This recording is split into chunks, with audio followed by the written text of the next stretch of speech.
Tanggal 26 Januari. Gimana? Sudah ketemu?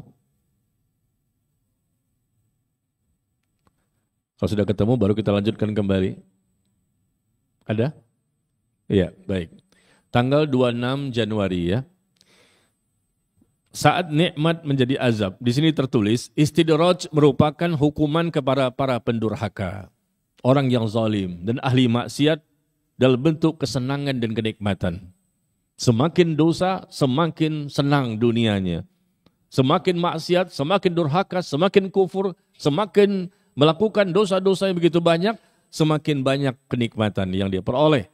Tetapi nikmat tersebut tidak disertai keberkahan dan hidayah. Untuk apa? Seluruh nikmat, kalau tidak ada keberkahan, sia-sia.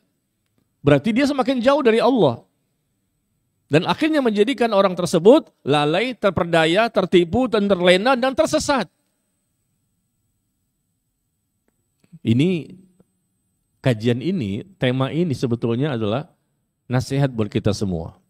Agar kita tidak menjadi orang yang tertipu karena melihat orang lain yang barangkali, wah dia tidak pernah sholat, tidak pernah menghadiri kajian, tidak menutupi aurat, terbuka auratnya, berbagai macam dosa, tapi kok hidupnya tenang kelihatannya gitu.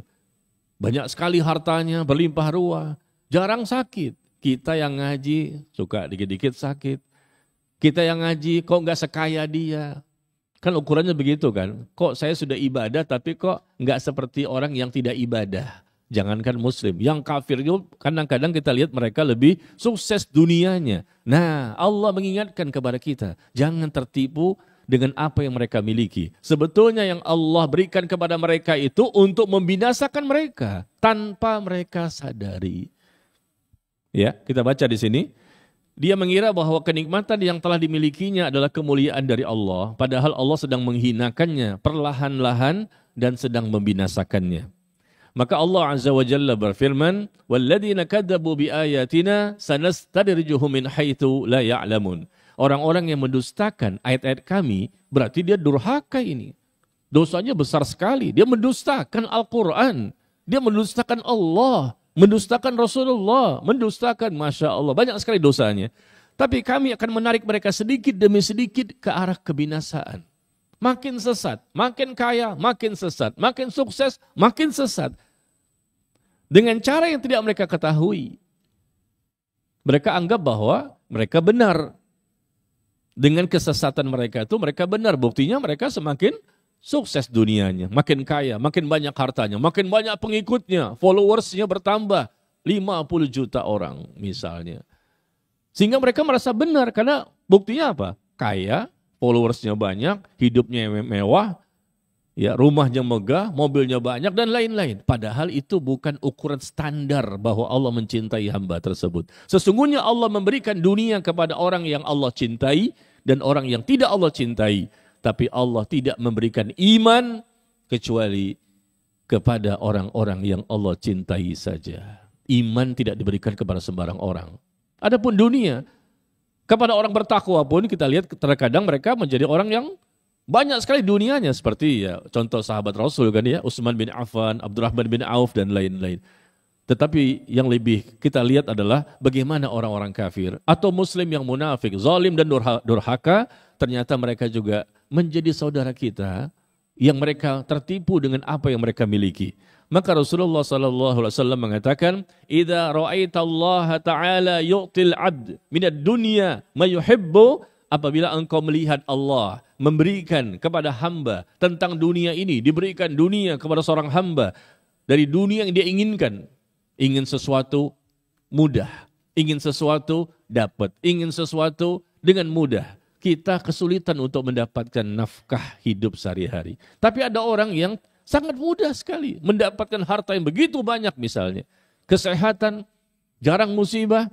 Nah, orang seperti ini dalam kondisi maksiat dan demi maksiat kata Rasulullah, tapi mendapatkan dunia yang dia inginkan ada. Allah izinkan itu terjadi dunia yang dia inginkan. Padahal dia terus dalam kemaksiatan kepada Allah, maka itu adalah istidraj dari Allah tabaraka wa ta'ala. Lalu beliau pun membaca firman Allah di surah Al-An'am, di surah ke-6 ayat yang ke-44.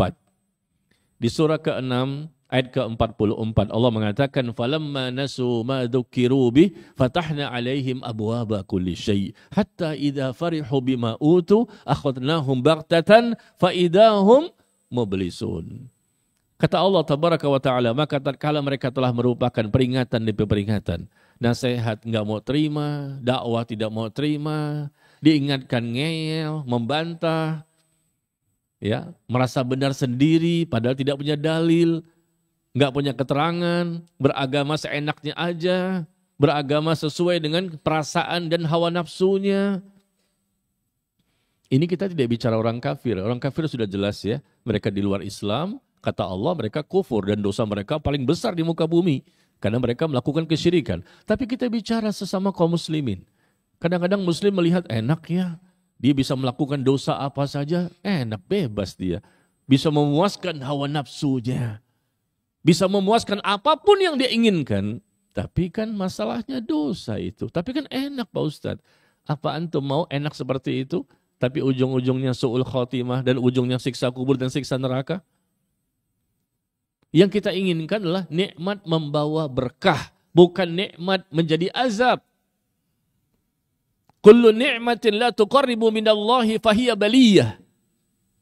Setiap nikmat yang tidak menjadikan seseorang itu semakin dekat kepada Allah, semakin dekat kepada Allah dengan nikmat yang Allah berikan, tidak semakin dekat, makin jauh dia.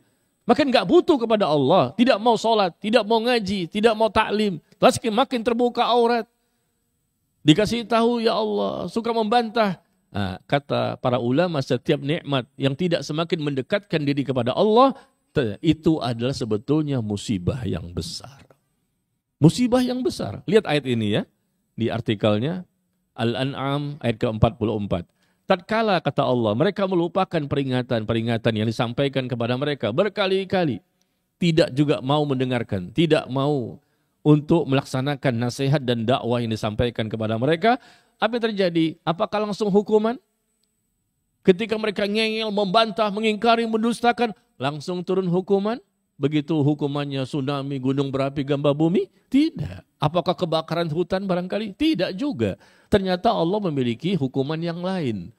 Hukuman model jenis kedua yang banyak tidak disadari oleh manusia kalau itu sebetulnya hukuman. Apa itu? Fatahna alaihim abwaaba kulli syai. Kami bukakan pintu-pintu kesenangan dunia untuk orang tersebut. Semakin maksiat, semakin dia luar biasa kesenangan dunianya. Apa yang dia inginkan, dia bisa beli. Apa yang dia inginkan, Allah izinkan terjadi. Semakin dibukakan pintu-pintu kesenangan dunia. Dan ketika dia bergembira, bahagia dengan apa yang dia miliki, dari kekayaannya, kedudukannya, kekuasaannya, kesehatannya, dan lain-lain, maka pada timing yang tepat, Allah datangkan hukuman yang sebenarnya jenis yang pertama. Jenis pertama ini langsung kelihatan kan, adanya dia tertimpa misalnya, ketabrak mobil misalnya, atau hartanya diambil orang misalnya, rumahnya terbakar. Nah, ini kan jelas, orang semua bisa melihat. Tapi kalau jenis kedua ini yang banyak orang tidak mengetahuinya, tidak menyadarinya. Allah bukakan pintu-pintu kesenangan, padahal dia makin hari makin maksiat. Korupsi, sogok menyogok sana sini, mengambil harta orang tanpa hak, menipu, berbuat curang, tidak amanah, berkhianat, ingkar janji, berdusta. Waduh, banyak sekali, akhlaknya tercela sekali.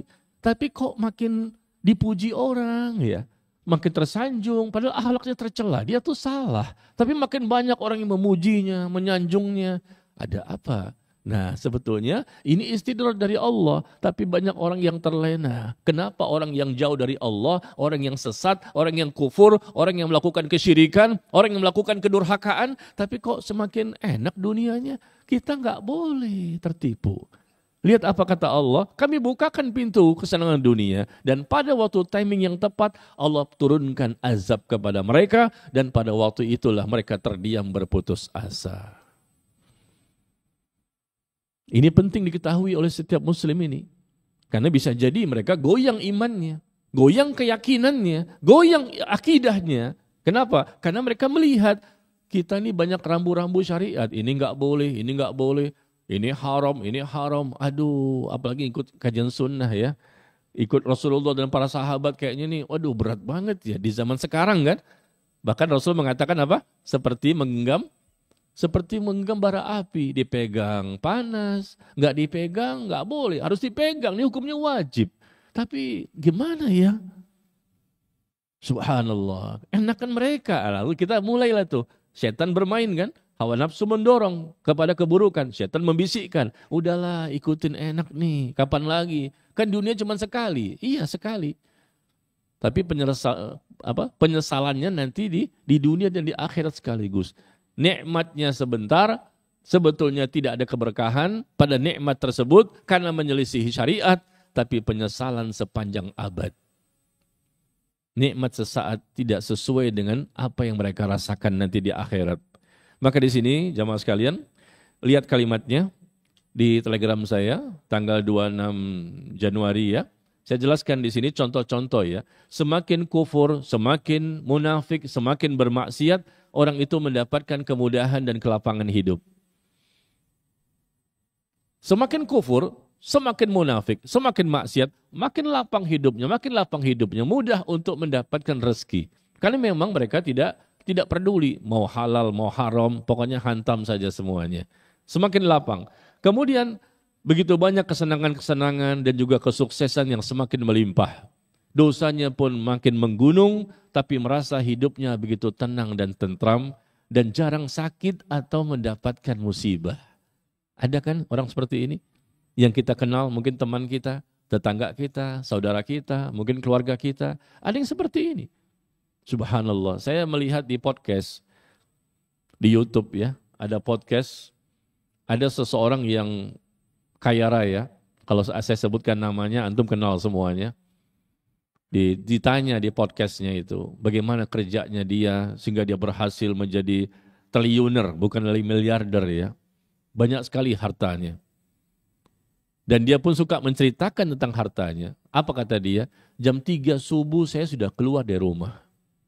Dan pulang ke rumah jam 12 untuk tidur. Jam 3 bangun lagi. Satu hari cuma tidur 3 jam. Dia kafir.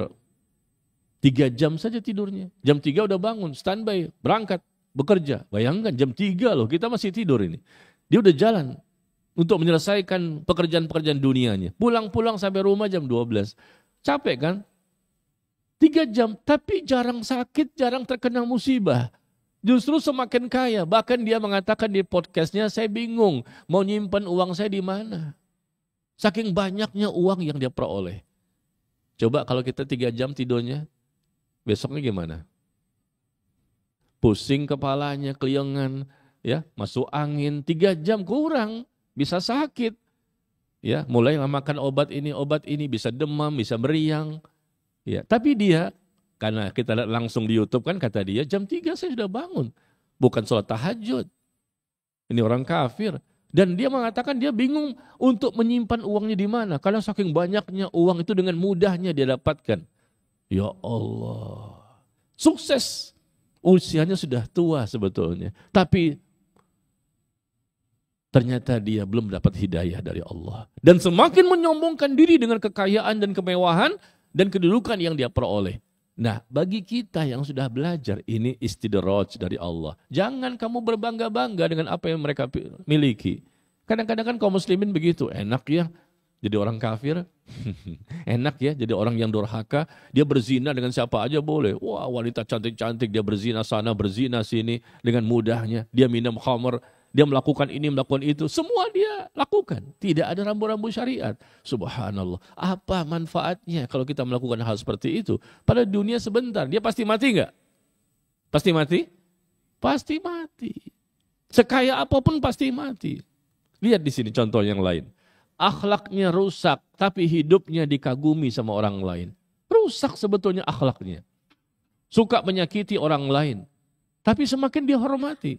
Suka merendahkan orang lain, tapi dikagumi, banyak pengikutnya.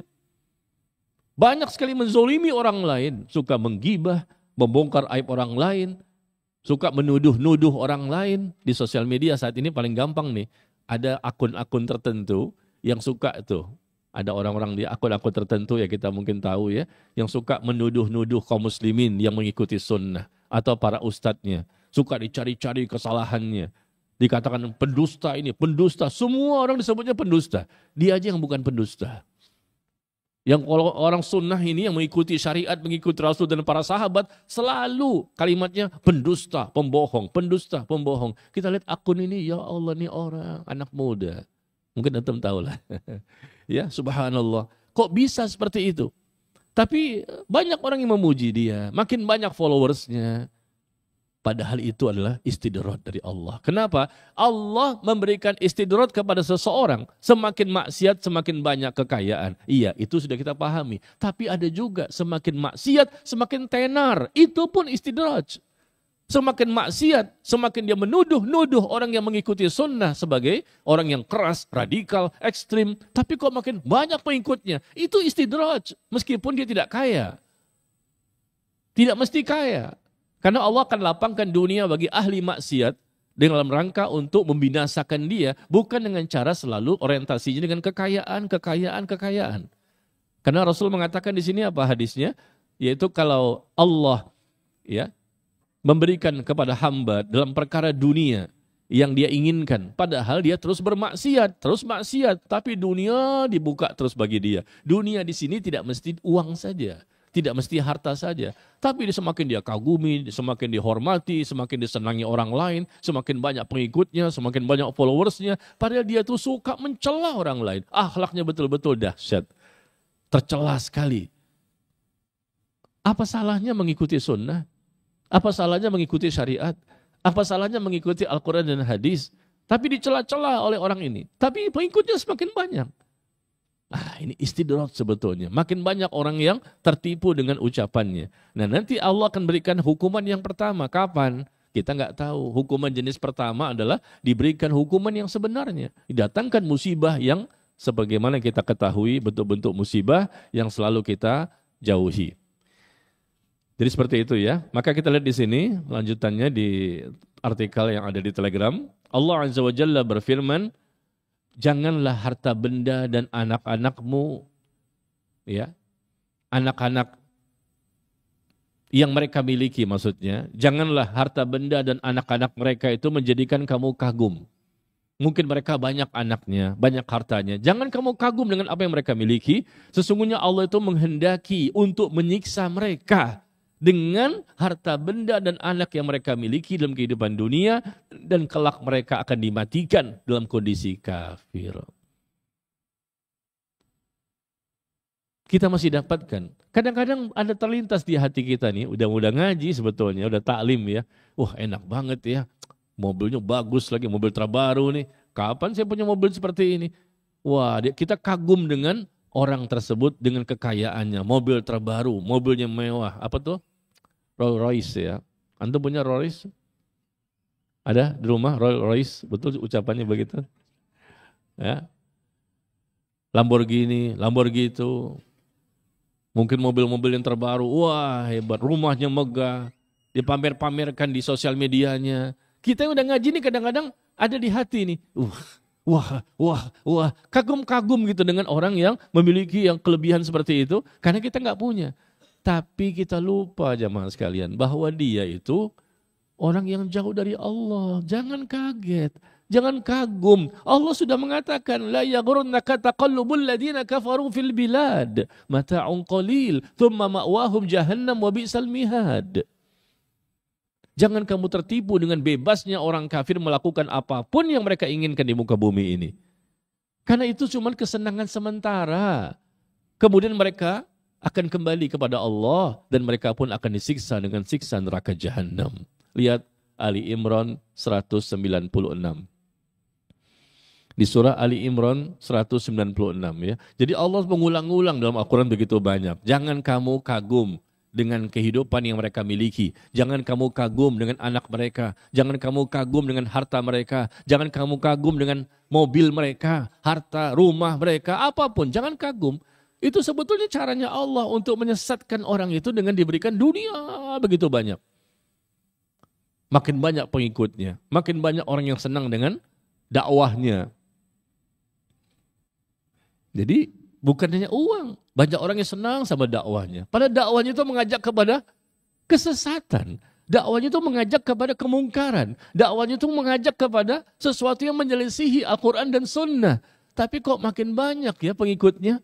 Dan dia tidak sadar kalau dia sedang dalam kondisi yang salah sebetulnya. Dan dia merasa semakin benar. Makin banyak orang yang mengeluh-elukannya, menyanjungnya segala macam. Itu sebetulnya istidraj. Jadi semakin lapang, semakin mudah, semakin sukses ya. Jadi bukan hanya orientasinya uang saja, bisa jadi dari sisi yang lain. Mungkin dia makin banyak ya orang-orang yang memujinya, makin banyak orang yang mengikuti dia sebagai anggotanya, sebagai pengikutnya, sebagai muridnya. Ya, lalu dia terkagum-kagum dengan apa yang dia miliki. Sebetulnya apa yang dia miliki itu adalah caranya Allah untuk menyesatkan hamba tersebut dengan cara yang tidak mereka ketahui. Lalu mereka mengatakan, ini buktinya lihat, kelompok kami ini banyak sekali pengikutnya. Kalau Anda kan sedikit. Nah, ini istidraj. Dia berbangga-bangga bukan dengan uang di sini. Dia berbangga-bangga dengan banyaknya orang yang mengikutinya, jutaan followersnya.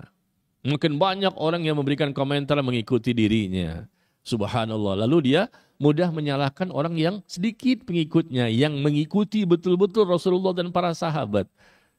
Yang berbeda dengan Rasulullah dan para sahabat justru semakin banyak. Nah, lalu mereka mengatakan, ini bukti kami lebih banyak, berarti kami benar. Anda sedikit, berarti Anda salah. Karena nggak mungkin kalau Anda benar sedikit. Kalau benar tuh pasti diikuti sama banyak orang. Nah, mulai dia tertipu. Dan banyak juga orang yang merasa seperti itu kan. Kalau memang Anda benar mengikuti manhaj salaf, mengikuti Rasul dan para sahabat, tentunya Anda banyak dong pengikutnya. Nah, kajiannya ramai dong, penuh dengan di masjid ini. Buktinya kami lebih ramai. Nah, jadi mereka melihat itu kan sebetulnya adalah dunia yang Allah berikan. Allah lapangkan dunia bagi mereka. Secara pribadi, dan orang melihat begitu banyaknya orang yang hadir mengikuti kajiannya. Ini contoh ya. Jadi bukan hanya orientasi itu di lapangan dunia hanya kaya, kaya, dan kaya. Dan sehingga orang tersebut tidak sadar kalau dia sebetulnya itu mengajarkan kesesatan. Kita tahu dia tanpa dalil, tanpa keterangan, tanpa contoh, tanpa tuntunan. Tapi kok makin banyak yang memujinya. Nah, makanya Allah katakan jangan kagum dengan apa yang mereka miliki. Sebetulnya dengan harta yang mereka miliki, dengan anak yang mereka miliki, dengan ilmu yang mereka miliki, dengan pengikut yang mereka miliki, dengan jabatan yang mereka miliki, itu semua caranya Allah untuk menjadikan mereka semakin jauh dari Allah. Ya. Dan kemudian yang terakhir kita lihat di sini ayatnya di surah Ali Imran ya, 178. Di artikelnya Ali Imran 178. Bagaimana Allah mengatakan wala yahsabannal ladzina kafaru annama numli lahum khairul li anfusihim innama numli lahum liyazdadu itsma walahum adzabum muhin. Jangan sekali-kali orang-orang kafir itu mengira, orang kafir menyangka bahwa pemberian tenggang waktu kami ya diberikan tenggang waktu tempo enggak langsung dihukum dengan jenis yang pertama. Ya, langsung dibinasakan, dimatikan, ditabrak mobil, mungkin rumah terbakar, mungkin apa. Jangan merasa bahwa tenggang waktu tempo enggak diberikan langsung hukuman pertama itu lebih baik bagi mereka. Sesungguhnya kata Allah, kami memberikan tenggang waktu tempo kepada mereka, tidak langsung diazab dengan hukuman jenis pertama supaya apa? Supaya bertambah-tambah dosa mereka dan nanti mereka akan mendapatkan azab yang menghinakan.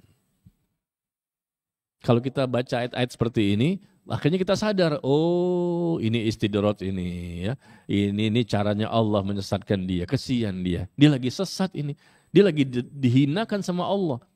Kalau dia tidak mendapatkan hidayah sampai mati, ini sangat berbahaya. Jadi kita paham, jangan sampai kita wah kagum ya hartanya, kecantikannya. Makin maksiat, makin cantik. Makin maksiat, makin glowing, pakai skincare. Makin maksiat, makin terkenal. Makin maksiat, makin tenar. Makin maksiat, makin viral. Makin maksiat, makin heboh. Padahal Allah mengizinkan itu terjadi. Diulur. Sedikit demi sedikit. Padahal itu menuju ke arah kebinasaan. Akhirnya dia makin gak butuh kepada Allah. Makin gak butuh kepada agama ini. Makin gak butuh kepada sunnah. Karena dengan kondisi saya seperti ini aja udah tenar. Dengan kondisi seperti ini aja saya sudah kaya. Dengan kondisi seperti ini aja berarti saya benar nih. Kondisi dia lagi salah nih. Tapi karena banyak dunia datang kepadanya, akhirnya dia merasa benar. Ya, nggak mungkin dong. Kalau saya salah, nggak mungkin saya kaya. Nah, kan begitu. Kalau saya salah, nggak mungkin saya kaya. Berarti saya ini bisa kaya, berarti saya benar. Nggak mungkin dong saya salah. Buktinya apa? Pengikut saya banyak. Kalau memang saya salah, saya sesat, tidak sesuai Quran dan Sunnah, pasti pengikut saya sedikit. Tapi buktinya pengikut saya banyak, berarti saya benar. Nah, ini istidraj. Istidraj itu. Banyak kan begini kan di masyarakat. Orang-orang yang merasa bahwa dia banyak diikuti sama banyak orang. Atau di Instagramnya tuh, YouTube-nya banyak followersnya. Berarti nggak mungkin saya salah. Kalau saya salah pasti followers saya sedikit. Yang ikut saya sedikit. Yang ngaji dengan saya juga sedikit. Ini bukti banyak orang yang datang kepada saya bertanya dan memuji saya, memuja saya, menyanjung saya. Ketika di sosial media saya juga banyak sekali orang-orang yang datang untuk masuk, ikut, subscribe. Ini menunjukkan bahwa saya benar. Padahal itu istidraj. Jadi Allah bukakan pintu-pintu dunia itu tidak konotasinya selalu dengan duit, harta, kekayaan, kesehatan, dan jarang tertimpa musibah saja. Tapi terkadang dengan cara-cara seperti itu. Karena tergantung orangnya ya. Kalau memang dia seorang pendakwah misalnya, dikasih tahu ngeyel. Dia pendakwah nih, dikasih tahu membantah, dikasih tahu ayat yang begini, ini nggak sesuai tuntunan. Ya, Rasulullah dan para sahabat tidak pernah seperti ini. Tapi dia merasa benar, buktinya apa? Makin banyak yang ngikutin saya. Nah, dia nggak sadar bahwa makin banyaknya pengikut itu bukan bahwa itu sebagai penentu kebenaran bagi seseorang. Kebenaran itu adalah apa kata Allah, apa kata Rasul, bagaimana para sahabat. Qala Allah wa qala Rasul wa qala sahabah. Itulah kebenaran. Bukan melihat kepada banyaknya orang yang mengikuti. Karena orang yang mengikuti bisa jadi mereka tidak paham, mereka tidak mengerti, mereka orang awam. Nah, seperti itu. Jadi ini sebagai nasihat bagi kita semua ya. Jangan kita tertipu, jangan terperdaya, jangan terlena dengan apa yang dimiliki oleh orang lain yang sifatnya duniawi sebetulnya. Tapi kalau kita melihat orang itu semakin benar, sesuai syariat, semakin banyak ibadahnya, semakin ikhlas, Masya Allah, semakin banyak perjuangan dan pengorbanannya lillahi ta'ala. Nah, kita boleh itu iri yang positif. Iri kepada orang seperti itu, iri yang positif ya. Karena Rasul memperbolehkan la hasada illa fitnatain. Tidak boleh hasad kecuali kepada dua orang saja.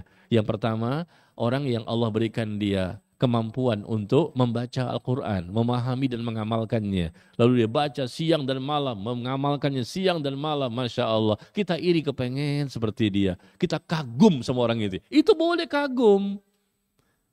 Tapi kagumnya pun tidak boleh kebablasan. Meskipun dia ahli ibadah ya, benar ibadahnya, tetap tidak boleh terlalu berlebihan. Kenapa?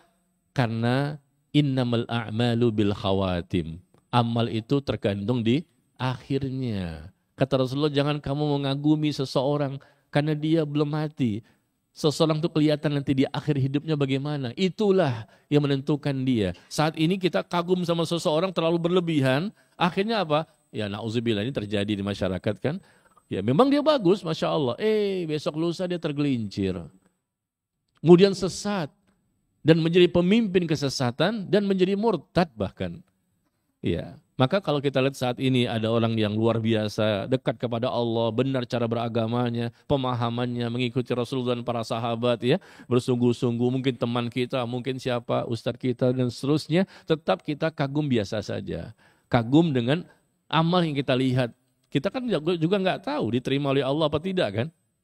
Ya meskipun kita lihat kayaknya Masya Allah nih amalnya banyak. Ya begitu banyak usaha-usaha dia untuk menimba ilmu. Tapi tetap tercatat baik atau tidak. Allah yang mengetahui. Semua amal kita masih misteri. Semua amal kita masih misteri. Tidak ada yang tahu. Ya jadi kalaupun itu benar, tidak boleh terlalu berlebihan dalam mengagumi seseorang. Mungkin dia ustadz, mungkin dia ulama, wah ini saya kagumi betul-betul. Boleh mengagumi, tapi jangan berlebihan. Kenapa? Akhir kehidupan seseorang itu menentukan. Kalau dia memang bisa istiqomah di atas kebenaran sampai meninggal dunia, Kita baru mengatakan Masya Allah, saya perkirakan dia orang yang soleh, saya perkirakan dia orang yang mendapatkan nikmat kubur, saya perkirakan dia mendapatkan husnul khotimah. Karena yang kita tahu informasinya, barangkali kita juga bergaul dengannya, sampai mati tetap dia istiqomah di atas ketakwaan. Boleh kita kagum itu, mudah-mudahan perkiraan kita tepat sebagaimana penilaian dari Allah Tabaraka wa Ta'ala. Ya, sebagaimana tadi Rasul mengatakan apa? Orang yang sering membaca Quran, memahaminya, mengamalkannya. Atau Allah berikan kepada seorang hamba harta. Hartanya banyak sekali. Lalu dia infak sedekah, infak sedekah, infak sedekah. Lalu kita iri yang positif, kepengen seperti dia. Dia bisa infak terus-menerus. Dia bisa sedekah terus-menerus. Itu iri yang positif boleh. Dan kita kagum dengan perbuatan dia. Karena dia semangat, sungguh-sungguh. Ya, berusaha untuk memperbanyak ibadah. Apalagi besok di Ramadan. Masya Allah, salat malamnya kita tahu karena kita bergaul dengan dia. Puasa Ramadannya bagus sepertinya. Dia banyak berinfak, banyak baca Quran. Bangun malam, salat tarawih, salat tahajud, segala macam. Masya Allah ya. Nah, kita kagum dengan ibadah, tapi jangan berlebihan juga. Meskipun sudah benar nih, bukan istidraj. Bukan istidraj ya. Tapi kekaguman kita kepada orang tersebut pun jangan berlebihan. Ya, karena kita nggak tahu akhir hidupnya orang tersebut. Yang sudah jelas kita kagumi secara benar-benar kekaguman, karena siapa itu? Rasulullah dan para sahabat. Karena betul-betul turun ayat tentang mereka dan dijanjikan dengan sorga, tapi selain mereka tidak ada keterangan. Ya, jadi demikian. Ini yang sedikit mudah-mudahan bermanfaat untuk kita semua. Jadi berhati-hati, waspadalah ya. Jangan sampai kita terlalu berlebihan dalam menyikapi sesuatu yang kita lihat dari kesenangan-kesenangan dunia yang dimiliki sama orang lain, lalu kita kagum dengan mereka. Padahal bisa jadi ketika mereka memang semakin tidak sesuai dengan syariat, semakin tidak sesuai dengan Al-Quran dan As-Sunnah, tapi dia semakin kelihatannya dunianya makin banyak. Ya, maka ketahuilah itu adalah caranya Allah agar orang tersebut semakin jauh dari Allah karena memang dia tidak mau untuk bertaubat. Semakin jauh dari Allah. Semakin jauh dari Allah. Dibukakan pintu nikmat semakin jauh. Dibukakan pintu nikmat semakin jauh. Oh, berarti dia memang tidak mau bertaubat. Nah, ini caranya Allah supaya dia mendapatkan hukuman, ya bertambah-tambah dosanya. Makanya kita lihat ya adanya bangsa Yahudi Zionis yang membantai kaum muslimin di Palestina. Ya kan? Yahudi Zionis yang membantai kaum muslimin di Palestina. Mereka mendapatkan balasan dari Allah, tapi terkadang juga mereka mendapatkan kemenangan, ya, mendapatkan sesuatu yang sifatnya duniawi. Mereka kekayaannya banyak, hartanya banyak, ya, segala macam. Ya, tapi apakah itu menjadikan nikmat bagi mereka? Tidak. Jangan kita kagum dengan militernya, pasukannya, kecanggihan militernya, dengan nuklirnya segala macam. Enggak, kita enggak kagum dengan itu semua. Sebetulnya Allah membukakan, itu terjadi semua dengan izin Allah. Bagi seorang mukmin, bagi mukmin yang bertakwa, mukmin yang sejati, tidak ada artinya dunia dalam hatinya. Sebesar apapun dunia, semuanya itu adalah kecil, sedikit, sementara, tidak lama, dan pasti ditinggalkan. Dia tidak akan tergelincir insya Allah, tidak akan kagum dengan orang-orang yang semata-mata memiliki dunia semata. Tapi tidak ada iman di hatinya, tidak ada ilmu yang benar yang dia miliki, tidak ada amal yang dia praktekkan dalam kehidupan sehari-hari. Bagi seorang mukmin sejati, standarnya adalah iman, ilmu, amal yang benar. Itu standar orang mukmin. Makanya, maaf ya, bagi orang mukmin yang bertakwa, dia merasa bahwa orang yang paling patut dikasihani, paling miskin di muka bumi ini siapa? Orang kafir. Kesian mereka ini. Sebetulnya mereka itu istidraj. Memang ada orang kafir yang memang dimiskinkan oleh Allah di muka bumi. Enggak kaya-kaya juga, dia udah kafir miskin lagi. Ya, itu hukuman sementara sebetulnya. Tapi ada juga orang-orang kaya yang sepertinya banyak sekali yang kaya, makin sukses, makin mudah, makin kelihatannya lapang sekali hidupnya. Nah, kita jangan kagum, kita harus melihat dari kacamata syariat. Orang yang paling miskin di muka bumi, orang yang paling menderita di muka bumi, orang yang paling patut dikasihani di muka bumi siapa? Orang kafir. Karena mereka nggak punya iman. Iman itu segala-galanya jamaah sekalian. Iman itu adalah harta yang sangat mahal sekali. Untuk masuk surga, Tidak bisa dengan harta, dengan iman. Iman pun dibuktikan dengan amal soleh. Iman dan amal soleh inilah segala-galanya bagi seorang mukmin. Jadi kita jangan kagum dengan istidraj yang Allah berikan kepada seorang hamba. Wah, makin sukses, makin kaya, rumahnya megah, 4 lantai pakai lift lagi. Ya, kita dalam pandang kita, dunia. Kalau dia nggak punya iman, habis antum. Kalau dia nggak punya pemahaman yang benar tentang Quran dan Sunnah, habis dia.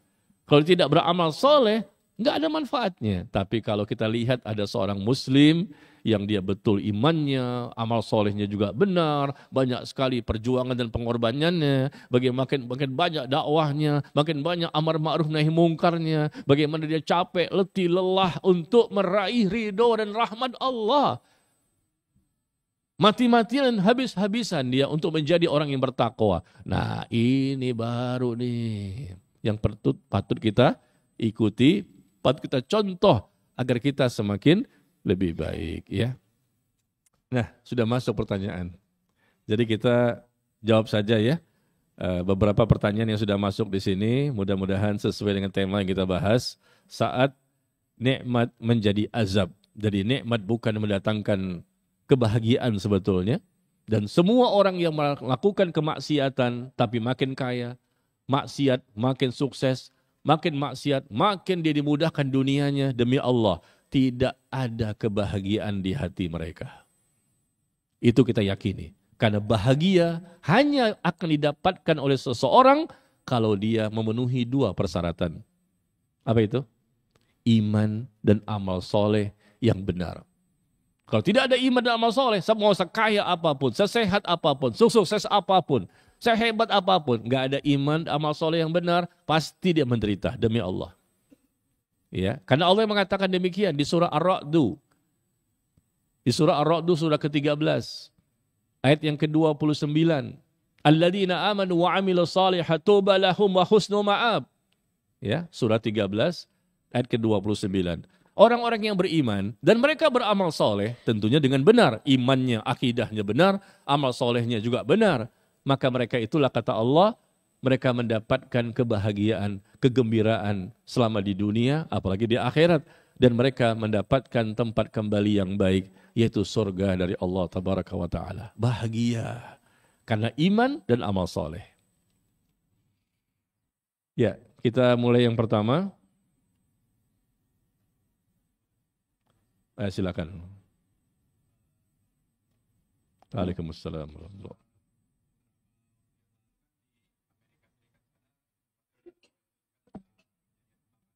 Iya.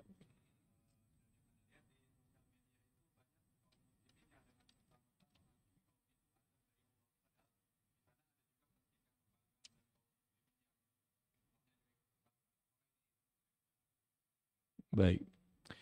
Dengan Ustadz siapa? Iya, barakallahu fiik. Ya aminin aja kan ya. Mana tahu nanti bisa gantiin Ana di sini kan. Iya, pertanyaannya bagus, Masya Allah. Dengan kondisi kemarin kebakaran di Los Angeles katanya, di situ kan ada orang kafir, ada juga kaum muslimin kan, yang sama-sama mendapatkan musibah di kota yang sama. Karena mungkin satu komplek perumahan, bahkan masjid pun ada yang terbakar ya. Lalu kita sikapi dengan ini adalah bagian dari hukuman dari Allah, musibah ini, hukuman dari Allah. Boleh nggak kita menyikapi seperti itu? Dengan mengatakan ini hukuman dari Allah? Ya.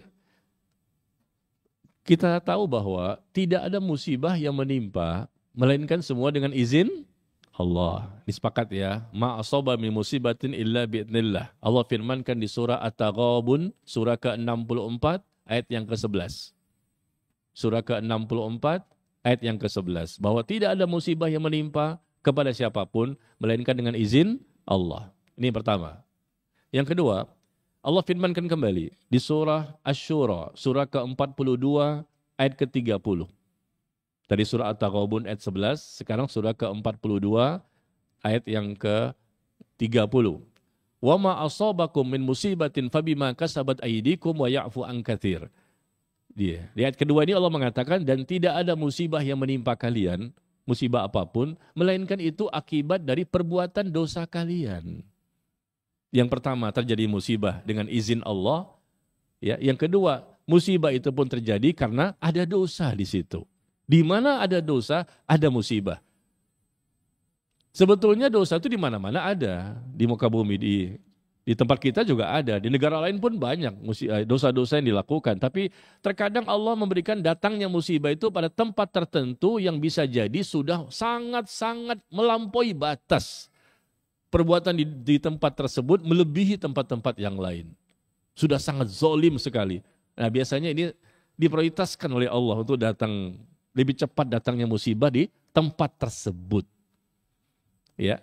Jadi kalau kita bicara dosa, di mana-mana ada, di Jakarta, mau Depok, Bekasi, di Surabaya, di mana, di luar negeri pun ada di mana-mana dosa ya. Tapi begitu ada musibah yang terjadi di mana saja, dan itu musibah pasti terjadi dengan izin Allah, dan itu musibah pasti terjadi karena dosa yang lebih besar terjadi di sana.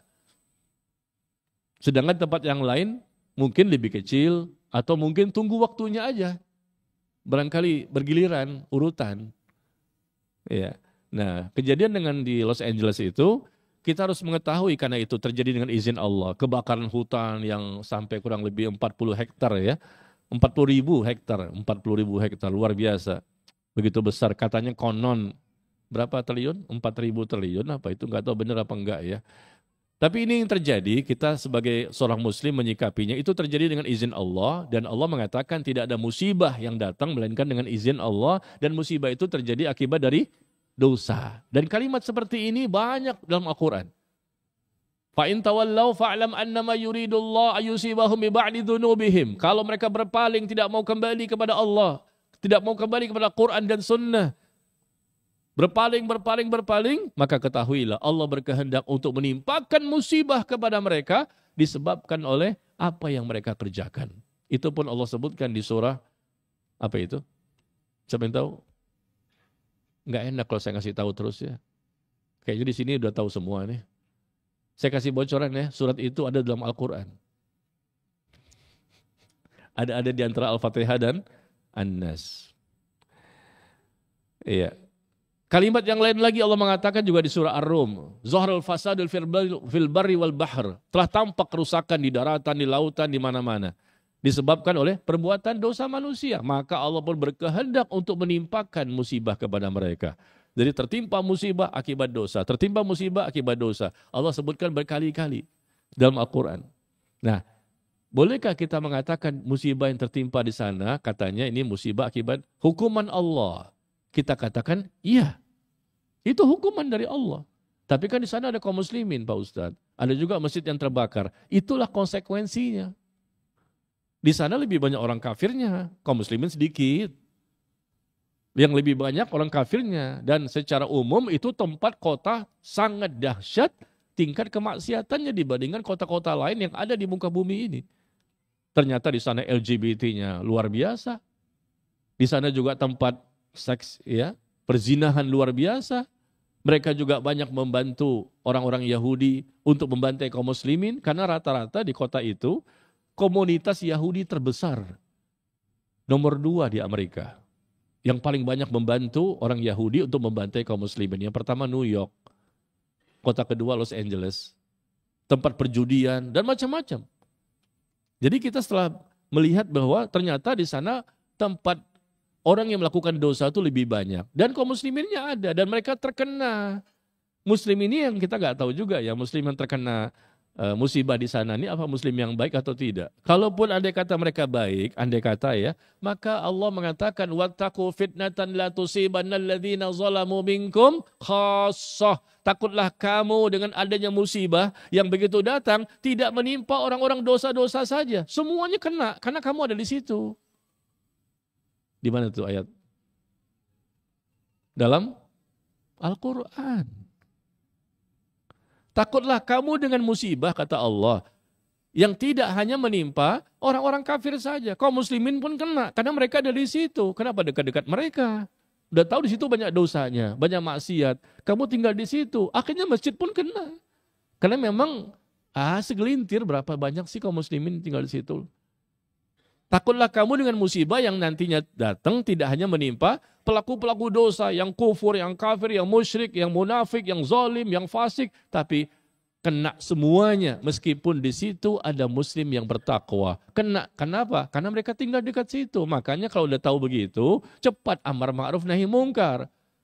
Atau kalau nggak bisa, cepat pindah, hijrah. Jangan tinggal di kota tersebut. Karena khawatirnya ini kota udah makin parah ini kemaksiatannya. Takutnya Allah datangkan azab. Masih tinggal di situ juga. Nah, akhirnya Allah datangkan musibah untuk menghukum yang kafir sebetulnya. Ya, muslim sebetulnya mungkin dia baik, mungkin andai kata ya. Tapi karena mereka tinggal di situ, Allah katakan, takutlah kamu dengan musibah yang tidak hanya menimpa orang-orang yang zalim saja, orang-orang yang pelaku dosa saja, tapi semuanya akan kena. Takutlah kamu dengan musibah seperti itu. Itu Allah sebutkan di surah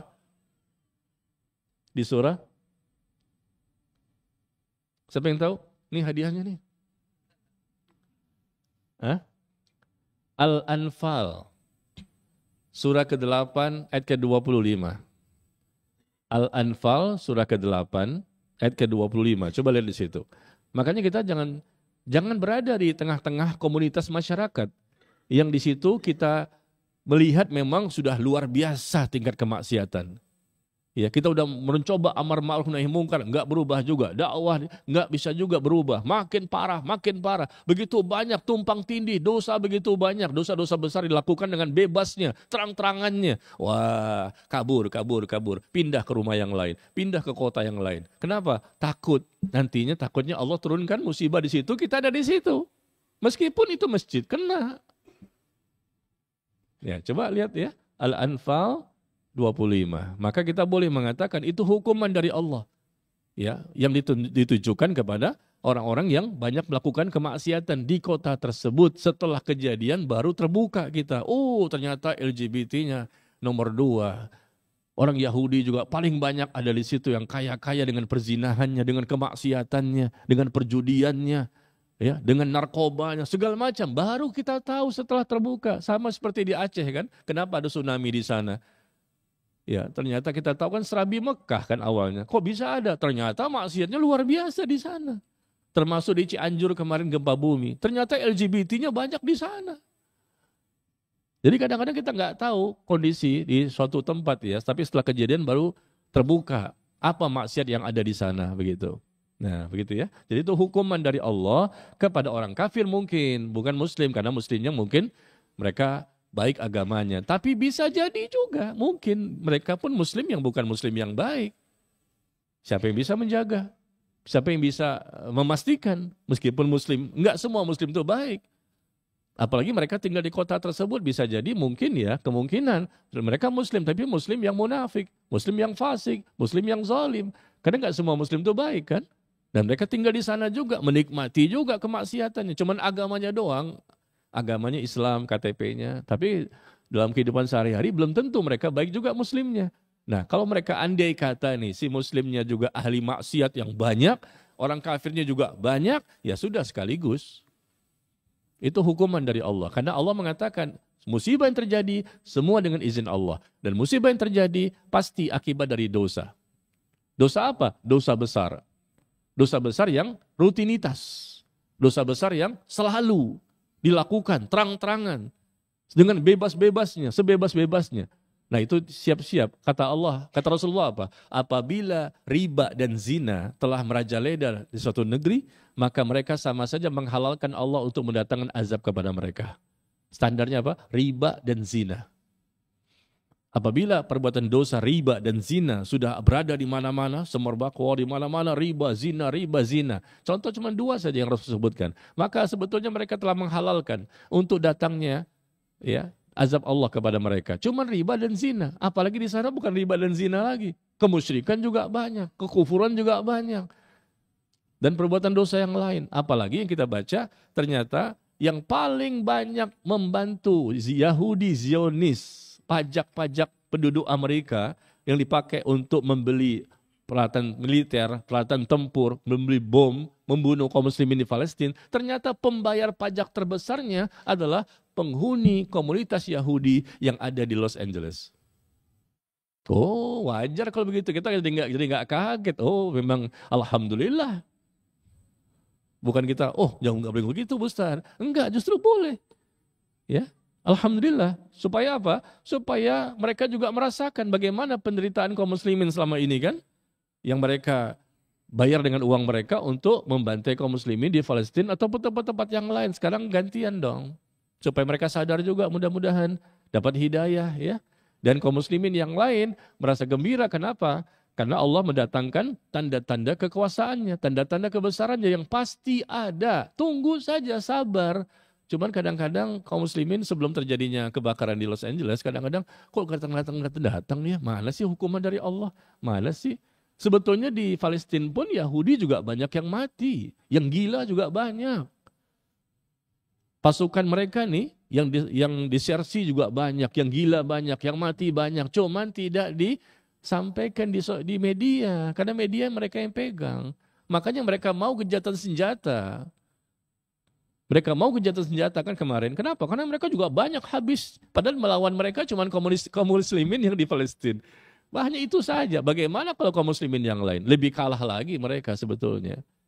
Karena mereka tidak punya iman. Itu yang menjadikan mereka rapuh. Meskipun dengan peralatan yang canggih, tapi kalau iman tidak ada, itu menjadikan mereka ketakutan. Ketakutan meskipun peralatannya canggih. Allah menanamkan rasa takut ke hati mereka. Sehingga belum bertempur, belum berperang, sudah ketakutan. Itu nikmat yang Allah berikan kepada orang-orang beriman, yang akidahnya benar, dan mereka beribadah kepada Allah. Seperti itu ya.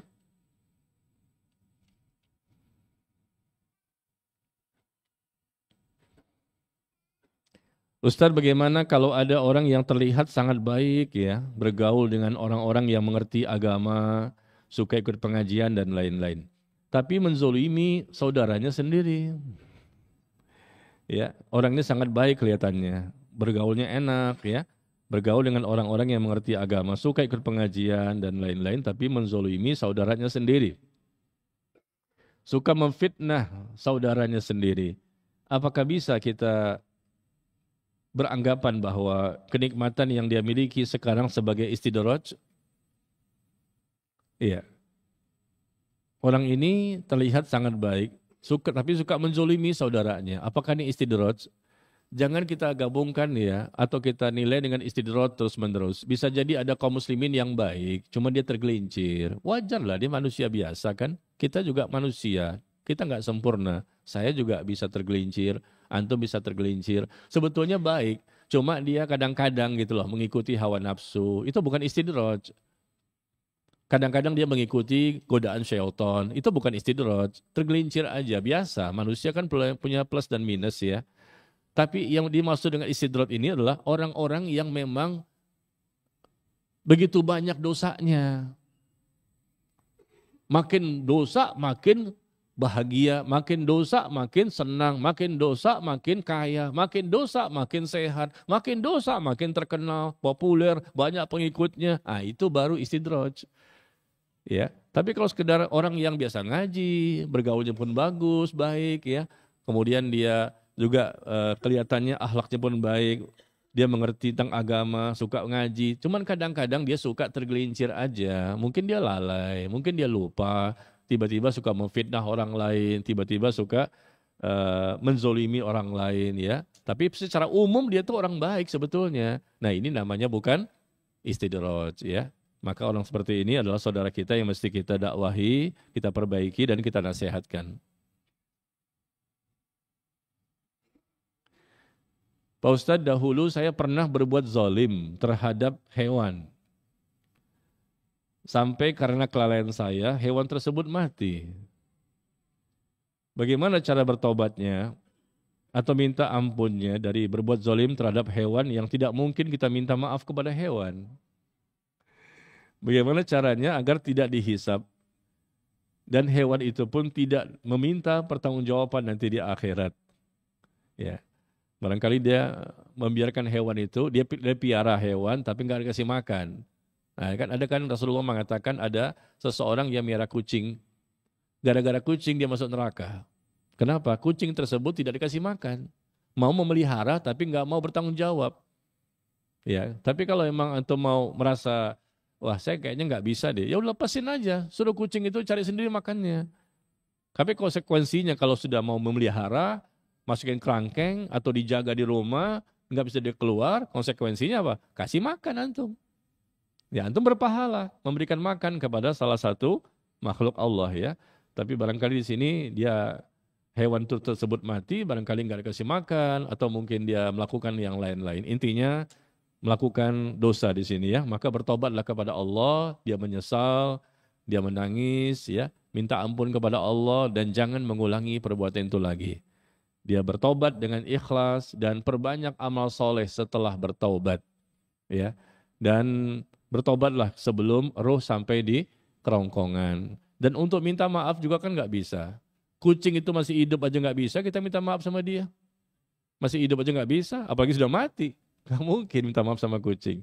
Tinggal bagaimana? Tinggal kita bertobat, menyesal, betul-betul nangis, teteskan air mata, istighfar sebanyak-banyaknya, dan jangan mengulangi kembali perbuatan itu. Kemudian perbanyak amal soleh yang wajib maupun amal yang sunnah. Mudah-mudahan dengan seperti itu, Allah pun mengampuni dosa-dosanya. Pak Ustadz, kehidupan bahagia yang penuh dengan keberkahan. Sejatinya yang bagaimana Ustadz menurut syariat? Kebahagiaan atau rasa bahagia ketika kita berbagi dengan sesama, rasa bahagia ketika dapat mempelajari agama atas izin Allah. Apakah termasuk di dalamnya? Ya, seperti ini ya. Kebahagiaan yang sejati, yang sebenar-benarnya kebahagiaan adalah kalau kita, ringkasnya adalah kalau kita bisa beriman dan beramal soleh dengan benar. Itu saja prinsipnya. Imannya benar, berarti akidahnya benar. Rasa tingkat keyakinannya, rasa takutnya kepada Allah, rasa cintanya kepada Allah. Ya, tidak buruk sangka kepada Allah, tidak putus asa dari rahmat Allah. Akidahnya kuat, mentauhidkan Allah, tidak melakukan kesyirikan.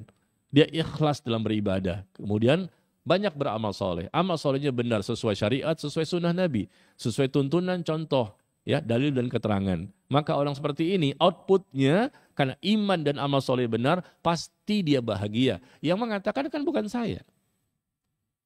Sebagaimana tadi saya sebutkan di surah apa? Ar-Ra'du ayat ke-29. Alladzina amanu wa 'amilus shalihat tuba lahum wa husnu ma'ab. Orang yang beriman dan beramal soleh maka mereka akan mendapatkan apa? Kebahagiaan dan tempat kembali yaitu surga. Syaratnya cuma iman dan amal soleh. Yang kedua, antum kembali lihat di surah An-Nahl. An-Nahl surah ke-16 ayat ke-97.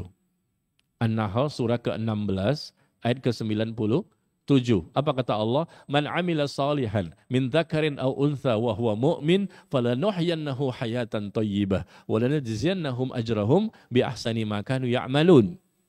Ya, apa kata Allah tabaraka wa taala? Barang siapa yang melakukan amal soleh berarti amal yang benar. Sesuai syariat, sesuai tuntunan, dalil, contoh. Ya, bukan dibuat-buat. Amal soleh ini amal yang benar. Dan barang siapa melakukan amal soleh, baik laki-laki maupun yang perempuan, siapa saja. Dia seorang muslim kan, dia melakukan amal soleh, dan dia pun juga beriman, imannya benar. Selalu dikaitkan iman amal soleh. Apa yang terjadi? Falanuhyiyannahu hayatan thayyibah. Maka kami, Allah berjanji nih, kami akan berikan kepadanya kehidupan yang baik.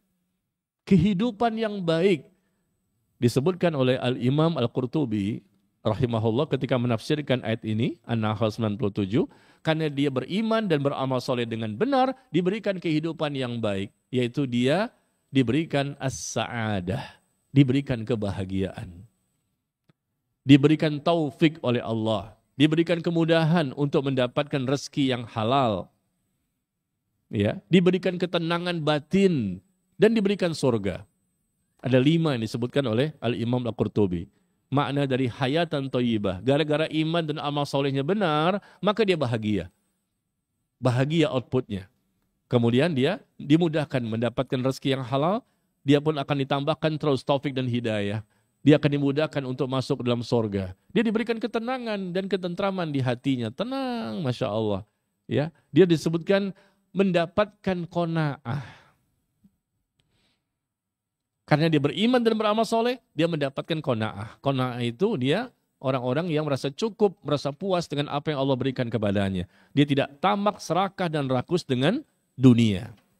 Ya, seperti itu ya. Jadi kehidupan yang berbahagia itu adalah orang-orang yang bertakwa. iman dan amal soleh tadi, outputnya adalah kebahagiaan. Dan iman amal soleh tadi ya bisa untuk bahagia, kenapa? Karena dia bertakwa, melahirkan ketakwaan. Orang takwa pasti bahagia. Ya, orang yang bisa bertakwa ini pasti dia berbahagia. Banyak amal soleh yang bisa dia kerjakan akibat ketakwaan dia. Ketakwaan dia akibat dari iman dan amal soleh. Jadi urutannya seperti itu. Iman dan amal soleh melahirkan ya ketakwaan. Ketakwaan melahirkan kebahagiaan. Kebahagiaan melahirkan ketenangan, ketentraman, keselamatan dunia akhirat. Selesai. Mereka lah orang-orang yang paling sukses, beruntung dunia dan akhirat. Ya, jadi karena dia beriman dan beramal soleh dengan benar ya, bukan sekedar ngaku-ngaku saja iman sama amal soleh, tapi benar, maka dia akan menjadi orang bertakwa, dan ketakwaan ini melahirkan begitu banyak amal kebaikan. Apakah dia merasa berbahagia ketika berbagi dengan sesama, dia berinfak, dia bersedekah, dengan zakatnya dia berbahagia. Itu akibat dari apa? Ketakwaannya. Apakah dia bahagia ketika dapat duduk di majelis ilmu, ya? Itu akibat dari ketakwaannya. Apakah dia berbahagia ketika bisa bangun salat malam, ya? Berbahagia. Bahagia itu nikmat yang tidak diberikan kepada sembarang hamba. Bahagia itu adalah nikmat khusus yang ditanamkan ke dalam hati seorang yang bertakwa. Hanya orang bertakwa saja yang bisa bahagia. Kalau nggak bertakwa nggak bisa. Makanya muslim ini begitu banyak jumlahnya kan, kaum muslimin. Meskipun mereka muslim, meskipun mereka sholat, meskipun mereka duduk di majelis ilmu, meskipun mereka puasa Ramadan, tapi kenapa mereka nggak semuanya bahagia otomatis? Kenapa mereka nggak otomatis bahagia? Sama-sama sholat, sama-sama datang ke majelis ilmu, sama-sama berzikir, sama-sama haji umroh, tapi kok nggak semuanya bahagia? Karena ibadah mereka tidak melahirkan ketakwaan. Itu saja. Tidak semua orang yang beribadah itu menjadi bertakwa. Kalau tidak bertakwa, pasti nggak bahagia. Meskipun dia muslim yang beribadah. Karena ibadahnya tidak melahirkan ketakwaan. Ya, orang yang bertakwa itu pasti benar imannya, benar ilmunya, benar amalnya. Orang bertakwa itu pasti benar akidahnya, ibadahnya, dan akhlaknya. Pasti dia berbahagia. Itu nikmat yang tidak Allah berikan kepada sembarang hamba. Jangankan orang kafir, muslim saja belum tentu mereka bahagia. Meskipun mereka beribadah. Karena apa? Karena beribadahnya harus benar. Ya, jika diterima ibadah seseorang, dia pun benar akidah, ibadah dan akhlaknya, pasti Allah buktikan janjinya, dia akan dibahagiakan. Ya, dimudahkan urusannya selama di dunia sampai di akhirat nanti.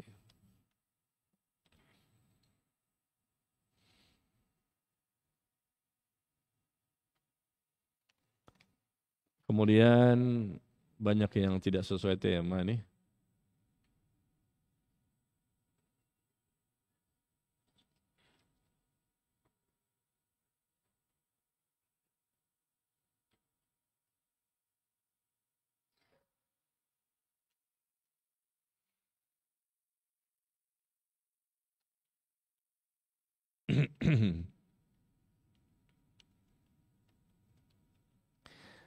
Maaf Ustadz, keluar tema, ya udah tahu.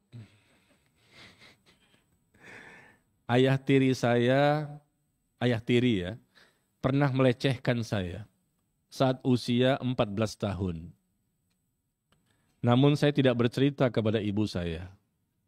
Ayah tirinya ini melecehkan anak tirinya. Apakah saya durhaka kepada ibu saya karena menjaga aib tersebut sampai usia saya sekarang 24 tahun. Sudah 10 tahun dia simpan aib ini. Si bapak tiri pernah melakukan pelecehan. Seperti apa pelecehannya kita nggak tahu ya. Alhamdulillah saya sudah tidak tinggal lagi di rumah orang tua sejak umur 15 tahun karena trauma dengan perbuatan ayah tiri tersebut. Nah pertanyaannya, apakah saya durhaka kepada ibu saya karena menjaga aib perbuatan ayah tiri tadi ternyata nggak diceritakan kepada ibunya, ya karena ini aib ya, karena kalau diceritakan barangkali akan bisa menimbulkan kebencian dari ibunya kepada ayah tirinya tersebut. Ya kita tidak tahu ini seperti apa bentuk pelecehannya. Memang ini aib itu kan perlu disimpan ya, tidak perlu diceritakan pada orang lain.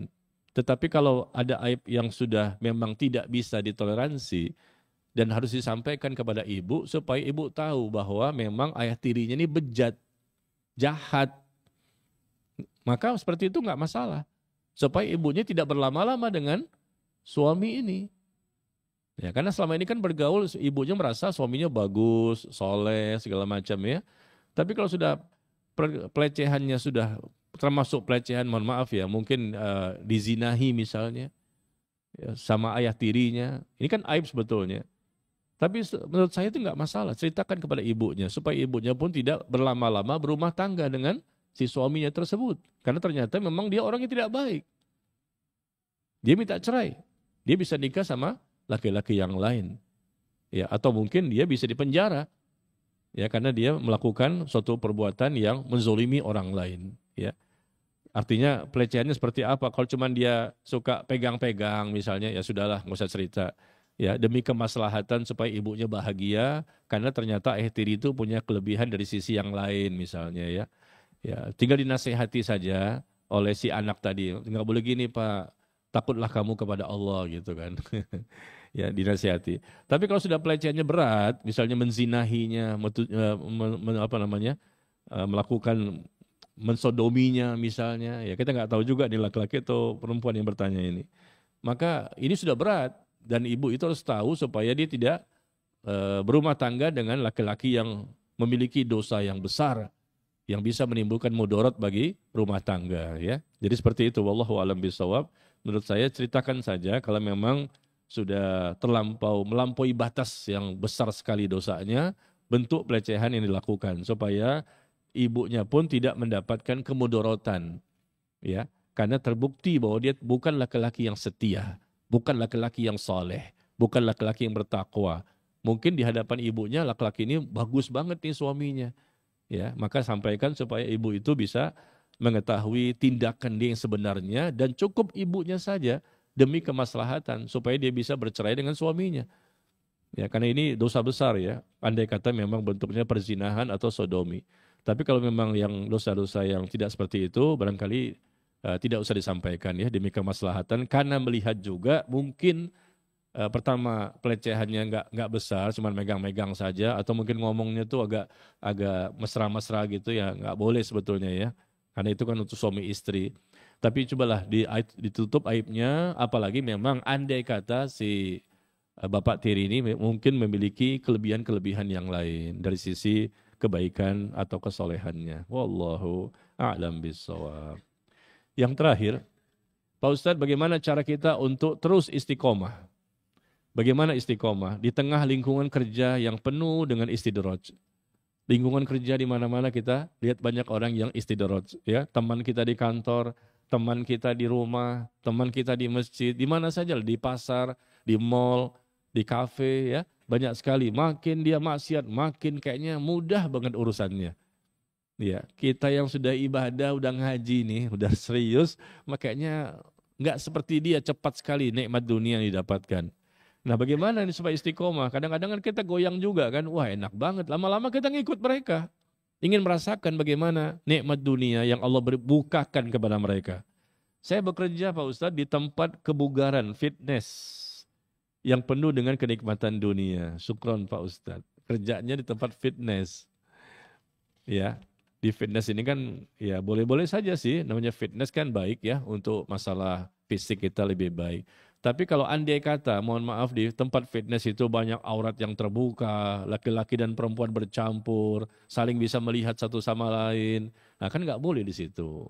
Ya, ya antum tahu sendiri kan, ini jadi uang haram itu, nafkah dari nafkah haram. Kenapa?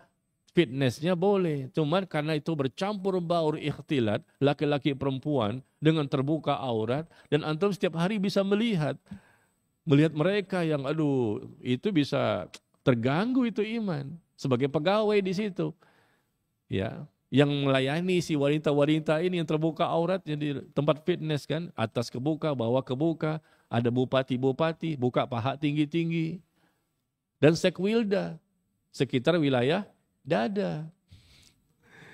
Ya, nggak bisa. Ini suatu kemungkaran dan sangat membahayakan keimanan. Kita bukan pengen uji iman nih. Anak ngaji, uji imannya di sana. Enggak, pasti gagal. Dipastikan gagal. Kenapa? Ini ujian terbesar bagi laki-laki. Level ustadz aja gagal, apalagi antum. Level ulama saja gagal, apalagi kita. Kenapa? Meskipun dia ulama, dia laki-laki normal, kalau sudah melihat terus, terbuka aurat, nggak bisa lagi. Cuman sekali doang, pasti 2 kali, lihat lagi 3 kali, dipelototin matanya, pandangin lama-lama, difoto lagi dan divideokan. Ini kan ujian terbesar bagi laki-laki. Oke lah, dia nggak minum khamr, dia nggak durhaka sama orang tua, dia nggak main judi, dia nggak bunuh orang. Tapi yang satu ini yang paling berat bagi laki-laki, siapapun dia, selama dia berakal. Ya, yang selamat laki-laki cuma 2. Laki-laki yang selamat, ada wanita cantik bagaimanapun, dia akan selamat. 2 orang. Siapa? Laki-laki yang pikun, sama laki-laki yang gila. Orang gila, ya, atau pikun nggak ingat sama sekali. Mungkin bisa jadi hawa nafsunya pun udah nggak ada. Tapi kalau dia masih normal, meskipun dia ulama besar, pasti dia akan tergoda. Ya, maka antum kalau seperti ini, ya melihat tempat yang memang banyak maksiatnya, ya jangan di situ ya, kerja saja di tempat yang lain. Apalagi di tempat tersebut kata antum lingkungannya banyak sekali orang-orang yang istidraj, ya makin maksiat. Nah, maksiat berarti banyak kan orang-orang di situ yang bermaksiat, tapi makin kayaknya makin sehat. Makin maksiat makin keker, ya. Makin maksiat mereka, makin bagus badannya, Masya Allah, dengan fitnessnya itu. Ini semua adalah kemudahan dari Allah. Allah izinkan mereka bisa seperti itu. Makin bagus, glowing, ya, wajahnya barangkali, kinclong wajahnya barangkali, semakin bagus berotot tubuhnya barangkali. Tapi itu nggak ada manfaatnya. Masuk kubur 1 kali 2 meter, dimakan cacing sama belatung, habis. Betul nggak? Untuk apa kita kagum-kagum dengan orang seperti ini? Mau cantik bagaimanapun, mau dia ganteng bagaimanapun, berotot bagaimanapun. Tapi kalau tidak punya iman, tidak punya amal soleh, 0. Sampai mati maksudnya ya. Dalam kondisi matinya su'ul khotimah. Artinya apa? Jelas peluang untuk mendapatkan siksa kubur. Peluang sangat besar. Meskipun dia muslim, ya, apalagi dia kafir. Ya, demikian. Bagaimana untuk bisa istiqomah? Bagaimana cara istiqomahnya? Antum keluar. Itu cara istiqomahnya. Nggak bisa antum istiqomah di situ, tetap kerja di situ. Karena nggak mungkin bisa istiqomah. Setiap hari melihat kemungkaran, setiap hari melihat terbukanya aurat, setiap hari melihat orang-orang yang semakin bermaksiat, semakin banyak nikmat yang Allah berikan. Nggak bisa. Antum keluar, cari pekerjaan tempat lain. Itu cara untuk istiqomah. Ya demikian ya. Wallahu a'lam bis-shawab. Wassallallahu ala nabiyina Muhammad. Walhamdulillahirabbil alamin. Subhanakallahumma wa bihamdika asyhadu an la ilaha illa anta astaghfiruka wa atubu ilaik. Wassalamualaikum warahmatullahi wabarakatuh.